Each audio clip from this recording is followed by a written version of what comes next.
Good morning! Panibagong araw at panibagong umaga na naman. Siyempre, bago ang lahat, magpapasalamat tayo kay Lord sa bagong umaga. Pagkagising ko nga ay tumayo na ako at nagpusod ng buhok. Lumabas na nga rin ako para mag-toothbrush at maghilamos. Kakasipag nga rin talaga tong pagbablog. Yung mga hindi mo ginagawa dati ay gagawin mo ngayon. Hindi talaga ako nagtutoothbrush pagkagising sa umaga.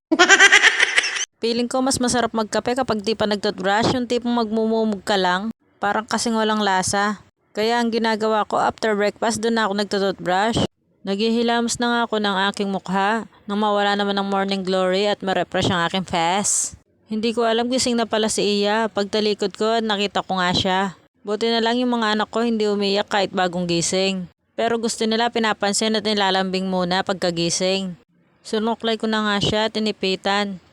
Medyo nagkulot nga yung buhok niya dahil nakatirinta siya kagabi. Buti na lang maputi si Iya. Nagmukha sana siyang kirara. Pagtapos ko nga siyang inasikaso ay pumasok naman ako sa kwarto para magligpit ng higaan. Panggabi nga si Mister kaya kaming dalawa lang ni Iya ang natutulog kaya hindi naman masyadong magulo yung higaan.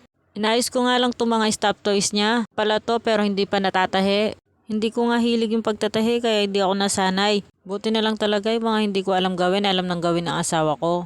Pagkatapos ko nga magtupi ay lumabas na kami ni Iya para bumili ng almusal. Naglakad na nga kami papunta sa tindahan. Marami nga palang grocery at tindahan ng ulam dito sa amin. Kaya kahit di kami nag-i-stock ng pagkain, di naman kami nahihirapan.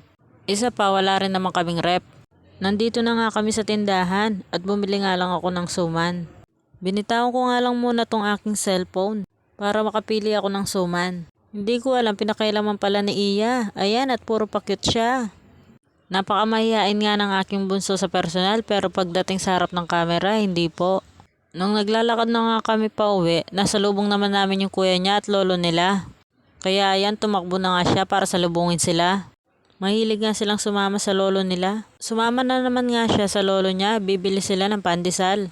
Nauna na nga akong umuwi at pagkadating ko ay naginit naman ako ng tubig para magtimpla ng kape.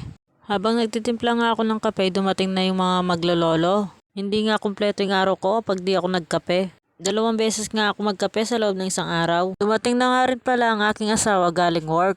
Una ko na nga inaasikaso yung mga bata bago ako kumain. Mas uunahin mo talaga sila bago yung sarili mo. Mas panatig kasi akong kumain kapag alam kong tapos na rin sila. Napakasweet nga talaga ng aking asawa. Kumuha siya ng pinggan para sa kanya lang. Kaya ito, kumuha na lang ako ng sarili kong pinggan. Minsan ganito talaga yung asawa ko. Madalas niya akong kalimutan pero ako never ko siyang nakalimutan. Binalatan ko na nga tong aking suman. Mas masarap nga to kung maraming latik kaya syempre humingi tayo ng dagdag na latik.